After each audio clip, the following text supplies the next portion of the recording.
Hi, you're watching Wall Street Confidential. I am joined with Jim Cramer, and we're looking at the latest numbers on mortgage applications, which surged, and housing got us into this mess. Are we at the point where we're maybe we have a template? We have a template.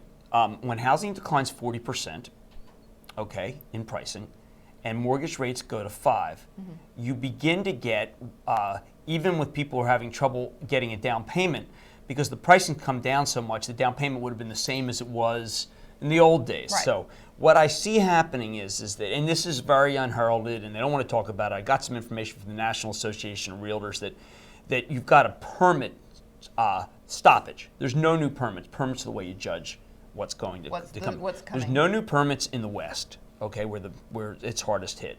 Or permits are down 50%. I want to say no new. So you have new supply being cut in half. Okay, you have old supply benefiting from this change. You have refinancing making people feel a little more rich, therefore to be able to maybe take some risk and buy a new place. This is how you get the setup. This is how you get the setup in a bottom in housing. Now, nobody cares anymore because we're looking at unemployment, and that's certainly reasonable to say, well, hold on, we kind of blew it, and my piece in realmoney.com is that the Fed blew it. I asked Bernanke directly to do this 8 months ago, and he scoffed at it because he didn't understand the severity of the decline. I mean, the whole time, Treasury and the Federal Reserve have not understood the severity of the decline. But if we get a bottom in housing, then the companies that are most directly impacted were Wells Fargo, Wachovia, JP Morgan, Washington Mutual, and Bank of America Countrywide. And these become the dominant players in our country and will begin to get a multiple on their earnings, particularly if Obama comes in and says, okay, listen, we're going to buy whatever whole mortgages are out there. So there's a very important moment, completely obscured by unemployment.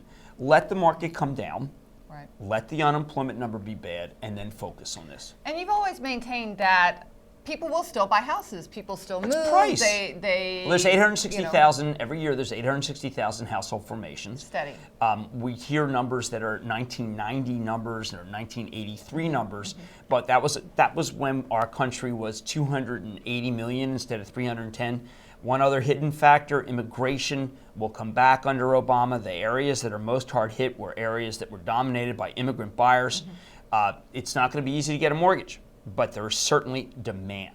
And there could be a good thing that they've tightened up these lending standards. Well, look, if we go back to the way it was, we'd be foolish. But if the Fed buying mortgage, government-sponsored enterprise debt, you could see mortgage rates at 4.5. And at 4.5, wow. if you had any mortgage that you got at between 6 and 8, you'll refinance. All right, if it goes to 4.5, I'm going to call my bank. I'm going to refinance. Well, everybody will. Thank you, Jim. This is Deborah. Stay tuned for more at thestreet.com TV.